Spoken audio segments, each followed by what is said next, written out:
में पढ़ते हैं तो हम ये पाते हैं कि सबसे कठोर से कठोरतम दंड मृत्युदंड माना गया है। आजकल जो फर्स्ट सेमेस्टर के बच्चे होंगे, जहां क्लासेस चल रही थी, तो वहां पर भी अभी ये चर्चा में शुरू हुआ। जो मृत्युदंड की बात कही गई, भारतीय दंड संहिता 1860 के अंतर्गत भारत में जो मृत्युदंड प्रचलित है वो सिर को धड़ से अलग करने का प्रचलन है। इसको तरीके से धड़ अलग किया जाए और उसी तरीके से मृत्यु उसके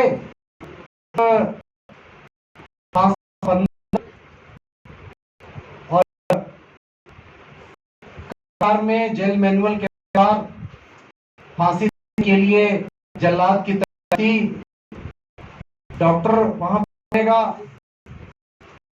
पूरा रिहर्सल बाद दी जाती है। जब फांसी से संबंधित बातें आती हैं तो हम कहते हैं दो चीजें में तक और ना के पास। सबसे पहले अगर हम कहें कि भारतवर्ष में फांसी न देने की जो बात की जो अलग करते थे वो महात्मा गांधी जी सबसे ज्यादा करते थे कि मृत्युदंड नहीं दिया जाना। और इसके लिए जो एक दिन भी निर्धारित है, जो 10 अक्टूबर का दिन है, वो कहा जाता है कि साथ मृत्युदंड के विरोध दिवस के रूप 10 अक्टूबर मनाया जाता है और कहा जाता है कि मृत्युदंड नहीं दिया जाना चाहिए। जो सीकर विकरिया थे और सीकर विकरिया इस बात से बड़े पीड़ित रहा करते थे कि वे मृत्युदंड दे दिया गया तो उनको सबसे ज्यादा कष्ट होता था, वो सबसे ज्यादा जो है वो पीड़ित हो जाते थे। उन्हीं की याद में एक तरीके से कहा जाए तो 10 अक्टूबर मनाया जाता है। मृत्युदंड न दिया जाए, इसके पक्ष में सर्वाधिक यही दो लोगों को मैंने पढ़ा है और जहां तक मैं समझ पाया हूं, इनसे ज्यादा किसी ने मृत्युदंड न देने के पक्ष में किसी ने कोई वकालत नहीं। लेकिन भारतवर्ष में जो अपराध का स्वभाव है, नेचर है, जिस तरीके से अपराध घटित किए जाते, उन अपराधों को जब हम देखते हैं, उनकी निर्ममता, उनकी क्रूरता जब हम देखते हैं तो हमें लगता है कि भारत में मृत्युदंड दिया जाना चाहिए। मैं अभी शाहजहांपुर जनपद की तत्काल में जो एक फांसी की सजा हुई है, अभी आप लोगों ने अखबार में पढ़ा होगा कि एक प्रेमिका ने अपने प्रेमी के साथ मिलकर और अपने पति की हत्या कर दी और शाहजहांपुर सेशन कोर्ट से उसको फांसी की सजा हुई है और उसके प्रेमी को आजीवन कारावास हुआ। इसके ठीक पहले जो शाहजहांपुर जनपद में जो फांसी की सजा हुई थी, एक छोटी सी बच्ची जो विद्यालय जा रही थी, उसको फावड़े से 2 टुकड़े काट दिया गया। और उस मामले में शाहजहांपुर जनपद में हमारे ही विद्यालय के पुरातन छात्र, जो इस महाविद्यालय के प्रथम बैच के छात्र रहे, फिरोज हसन खान, जिन्होंने फांसी की सजा कराई।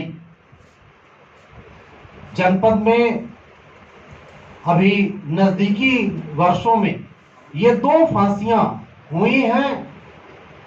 अगर फांसी के लिए ये कहा जाए कि छूट किसको है, तो जब भी हम फांसी के लिए छूट की बात करते हैं तो सबसे पहले हमारी जो विधि व्यवस्था है वो कहती है कि नाबालिग को फांसी नहीं दी जाएगी और गर्भवती महिला को फांसी नहीं दी जाए। और सीआरपीसी की धारा जो 416 है उसमें हाई कोर्ट को है कि वो अगर कोई बौद्धिक रूप से विकलांग है तो बौद्धिक रूप से विकलांग व्यक्ति को भी फांसी की सजा नहीं दी जाए। फांसी जो मृत्यु दंड का जो शब्द है, जिसको सुनते ही व्यक्ति को एकदम रोंगटे जो खड़े हो जाते हैं। और दंड संहिता के अलावा नौसेना वायुसेना अधिनियम में भी, सेना और वायुसेना अधिनियम में 1950 में और 1957 में नौसेना अधिनियम में फांसी करने का प्रावधान है। अक्सर तो कोर्ट मार्शल आप लोगों ने नाम सुना होगा, लेकिन वहां पर भी इस तरीके के प्रावधान मौजूद हैं। अगर भारतीय दंड संहिता के अलावा अगर एनडीपीएस एक्ट एक ऐसा एक्ट है कि जिसमें 1985 में धारा 31A जोड़ी गई और कहा गया कि अगर 10 किलो अफीम है और उसको अगर आप सेल आउट करते हैं, उत्पादन या बिक्री का मामला अगर आप कर रहे हैं, बेच रहे हैं, तो आपको मृत्युदंड दिया जाए। दंड के प्रावधानों में एनडीपीएस एक्ट में कहा गया कि अगर 500 ग्राम कोकीन बेच रहे हैं तब भी आपको मृत्युदंड देने का प्रावधान है कि उस के तहत भी आपको मृत्युदंड दिया जाए। एक भारतीय दंड संहिता में केवल 6 जगहों पे मृत्युदंड देने का प्रावधान था, लेकिन वर्ष 2013 में जो संशोधन हुआ उसमें जो 6 जगह थी पहले, उसमें धारा 121, 132, 194, 302, 305 और 364A शामिल था। 2013 में एक संशोधन हुआ और उसमें 376A, 376E और 396 और जोड़ दिया गया। कुल मिलाकर के भारतीय दंड संहिता में 9 जगहों पे ये मृत्युदंड देने का प्रावधान देखने को मिलता है। लेकिन मृत्युदंड की जब हम बात करते हैं तो दुर्लभतम सिद्धांत के रूप में, रेयरेस्ट ऑफ रेयर सिद्धांत के रूप में मृत्युदंड दिया जाना चाहिए। इसके संदर्भ में एक मामला जो आप लोगों ने किताबों में पढ़ा होगा, वो सबसे अहम मामला है 2 केसेस जिसमें यह कहा गया कि जगमोहन सिंह बनाम उत्तर प्रदेश राज्य, और जगमोहन सिंह बनाम उत्तर प्रदेश राज्य शाहजहांपुर जनपद का मामला है। और शाहजहांपुर जनपद के मामले में ये बड़ी ही बर्बरता के साथ एक पुरानी दुश्मनी, पुरानी रंजिश के चलते गोली मार दी गई पीछे से और सेशन कोर्ट से फांसी हो गई।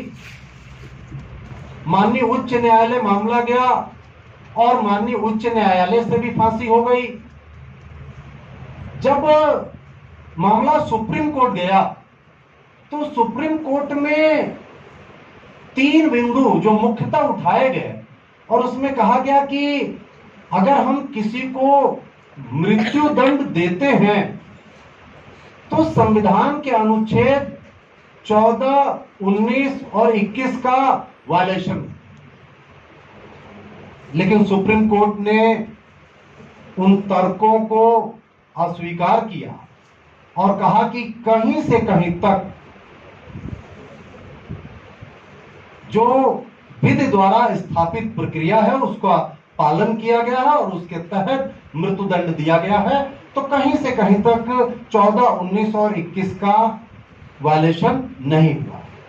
और जब इस मामले को आप दिमाग में रखें तो एक मामला और ध्यान में रखें कि बच्चन सिंह बनाम पंजाब राज्य का जब मामला आया तो बच्चन सिंह बनाम पंजाब राज्य के मामले में सीआरपीसी में परिवर्तन हो रहा था, अमेंडमेंट चल रहा था और बच्चन सिंह बनाम पंजाब राज्य के मामले के बाद ही सुप्रीम कोर्ट ने कहा कि मृत्युदंड रेयरेस्ट ऑफ रेयर दिया जाएगा और जो आजीवन कारावास है वो एक सामान्य नियम के तहत दिया जाए। बल्कि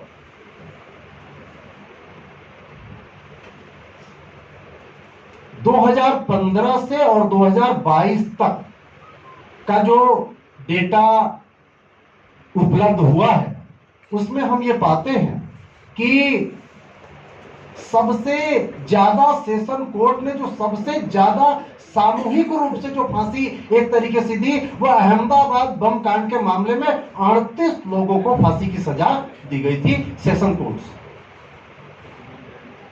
और पहले की तुलना में और आज वर्तमान परिवेश में हम कहते हैं कि 40% बढ़ोतरी हुई है अपराध में, 40% सजा में बढ़ोतरी हुई है, जो कि फांसी की सजा सेशन कोर्ट ज्यादा दे रहे हैं। इसका मतलब है कि अपराध इतने निर्मम, घृणित और पैशाचिक कृत्य से किए जा रहे हैं कि जो मनुष्य की अंतर आत्मा को झकझोर करके रखते। मृत्युदंड के मामले में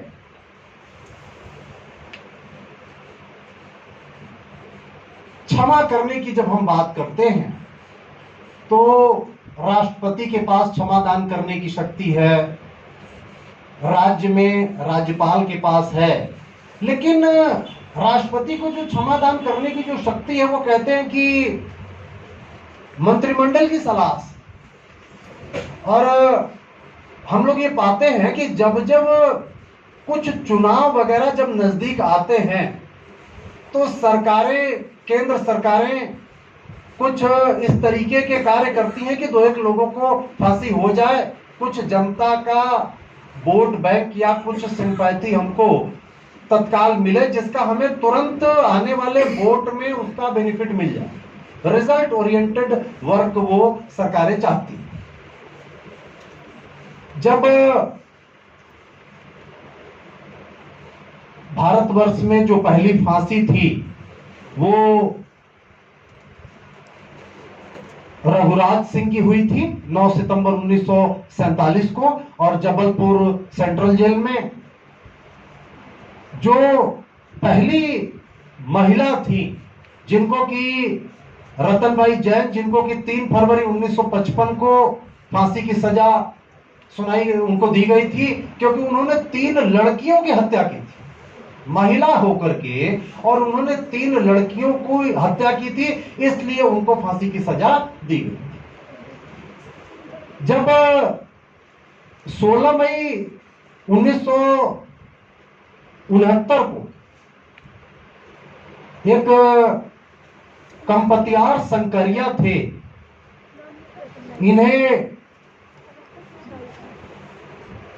इन्होंने 70 से ज्यादा हत्याएं की थी। और सोचिए कि एक व्यक्ति ने अगर 70 से ज्यादा लोगों की हत्या की है, तब उसको राजस्थान में उसको मृत्यु दंड की सजा दी गई, उसको हैंगिंग किया गया। इस तरीके के तमाम सारे मामले हम लोगों को देखने को मिलते हैं। जब बिहार का मामला आता है तो 1988 में गोपालगंज के डीएम की हत्या हुई थी, और गोपालगंज के डीएम की हत्या के मामले में उसको मृत्युदंड दिया गया था। जब हम ये देखते हैं कि किसी लोकप्रिय नेता की हत्या हुई, घटना ऐसी थी कि जिससे व्यक्ति की अंतरात्मा हिल गई। जब हम देखते हैं कि किसी ऐसे व्यक्ति की हत्या हुई, अब यानी रेयरेस्ट ऑफ रेयर किसे मानेंगे? दंड विधि कहती है कि जब अपनी पत्नी को मृत्यु कारित करके दूसरे की पत्नी मिल रही हो तो यह घटना रेयरेस्ट ऑफ रेयर होगी। जब किसी वृद्ध जन की, किसी असहाय की, किसी बालक की अगर हत्या की गई है तो उसे हम रेयरेस्ट ऑफ रेयर मानेंगे। लोग कहते हैं कि इस वृद्ध ने क्या बिगाड़ा है, इस बच्चे ने क्या बिगाड़ा था, लेकिन जब लोग संपत्ति के लालच में किसी दूसरे के बच्चे को मृत्युकारित कर देते हैं तो ये रेयरेस्ट ऑफ रेयर माना जाता है और कहा जाता है कि ऐसे लोगों को मृत्युदंड दिया जाना चाहिए। जब हम दिल्ली के तंदूर कांड की बात करते हैं और हम पाते हैं कि वो अपनी पत्नी से उसने पूछा कि तुमने फोन किससे बात कर रही थी, तो उन्होंने कहा कि हम अपनी सहेली से बात कर रहे थे। और कांग्रेस का एक नेता था, अभी नाम ध्यान में नहीं आ रहा है, और दिल्ली विश्वविद्यालय का पढ़ा हुआ था। जब उन्होंने रीडायल उस नंबर को किया, पीएनटी फोन था, जब उसने रीडायल किया तो घंटी गई और उसके पुराने मित्र ने फोन उठाया तो वो समझ गया कि ये मामला कैसा है और उसने तुरंत मार दिया, मर गई। बहुत देर तक बैठा रहा, सोच समझ नहीं पाया और उसको लेकर के गाड़ी में लाश को घूमता रहा। किसी नदी में नहीं जब फेंक पाया तो उसने उसको तंदूर में ले जाकर के उसको जलाया और जितने भी कांग्रेस के, उसके पास वो कांग्रेस पार्टी का था, उसके जितने भी बैनर पोस्टर थे उनको डाल डाल कर जलाता था। और जब नहीं पकड़ती थी आग तो वो उसमें मक्खन डाल करके जलाता। तो उसने अपना ढाबा बंद कर दिया और आसपास से गुजरने वाले लोगों ने जब देखा कि इतनी लपटें उठ रही हैं, उन्होंने पुलिस को सूचना दी और पुलिस आई तब वो भाग गया, मृत्युदंड की सजा मिली। क्या इस तरीके से निर्मम, घृणित और पैशाचिक कृत्य करने वालों को मृत्युदंड क्यों नहीं दिया जाना चाहिए? भारत में जिस तरीके के अपराध हो रहे हैं, अभी आप लोगों ने देखा होगा कि एक महिला पुलिसकर्मी के साथ ट्रेन में, अयोध्या ट्रेन जा रही थी और उस ट्रेन में उसके साथ दुष्कर्म किया गया, उसकी हत्या की गई। परिणाम स्वरूप स्ट्रेच वगैरह पड़ा था, पता नहीं जिंदा है मर गई, नहीं जानकारी है मुझे। इतिहास में रंगा बिल्ला की फांसी, जिन्होंने छोटे बच्चों को किडनैप कर लिया और उन्हें मार डाला। यानी ऐसी ऐसी घटनाएं जिसको देखने के बाद व्यक्ति की अंतरात्मा हिल जाती है। इस तरीके के दरिंदगी वाले कृत्य के लिए भारत में मृत्युदंड रेयरेस्ट ऑफ रेयर ही सही दिया जाना चाहिए। मैं जब एलएलबी का स्टूडेंट था और हमारे प्राचार्य महोदय भी लगभग हमारे ही समय में, आप भी बनारस में एलएलबी के विद्यार्थी रहे, हम लोगों के दौर में एक भारत में ही नहीं बल्कि विश्व का, मैं तो उसको भारत का नहीं, उसको मैं विश्व का सबसे बड़ा रेप कांड उसको मानता हूं कि जब सोफिया गर्ल्स इंटर कॉलेज जो अजमेर में है और अजमेर शरीफ के जो तीनों ट्रस्टी थे, उन्होंने सोफिया गर्ल्स इंटर कॉलेज से एक लड़की को उठाया, अपने फार्म हाउस पे ले गए, उसके साथ दुष्कर्म किया, उसका वीडियो बनाया और उससे कहा कि अपनी दूसरी सहेली को छोड़ जाओ और तब हम आपको ये छोड़ देंगे। और यह सिलसिला रुका नहीं, यह सिलसिला लंबे दौर तक चलता रहा और 200 से अधिक लड़कियों के साथ उन्होंने वीडियो बनाई, दुष्कर्म किया। हर एक अधिकारी, ड्राइवर, पुलिस वाले, अधिकारियों के ड्राइवर, चपरासी तक के पास वो वीडियो गए और उन्होंने उन लड़कियों के साथ दुष्कर्म किया। एक लंबा सिलसिला चला और इस तरीके की दरिंदगी जिसके लिए एक छोटे से अखबार ने छापा, किसी बड़े अखबार को छापने की हिम्मत नहीं थी। अजमेर 3 दिन के लिए बंद किया गया। हिंदू मुस्लिम होने के राइट्स के खतरे रहे और तीनों में से एक ने तो अपने आप को पागल घोषित कर दिया, एक जो था वो अभी कोविड में उसने आकर के सरेंडर किया और एक के बारे में मुझे जानकारी नहीं, वो शायद वो भी किसी तरीके से कुछ दिनों तक कारागार में रहा और क्या हुआ मेरे को उसका याद नहीं आ रहा है। लेकिन जब हम विद्यार्थी थे तब हम इन घटनाओं को अखबार में पढ़ते थे और जब पढ़ा तो हम लोगों को बड़ा अजीबोगरीब लगा। 1996-97 की घटना थी। मेरा आप लोगों से सिर्फ इतना ही कहना है कि जब जब मृत्युदंड पे बहस छिड़ती है तो बार बार ये कहा जाता है कि मृत्युदंड समाप्त कर दिया जाना चाहिए। लेकिन अगर मुझसे कुछ व्यक्तिगत पूछा जाए तो मेरा अपना व्यक्तिगत मत है कि भारत में मृत्युदंड विरल से विरलतम ही सही समाप्त नहीं किया जाना चाहिए, भारत में मृत्युदंड दिया जाना चाहिए। इन्हीं शब्दों के साथ मैं अपनी वाणी को विराम देता हूं।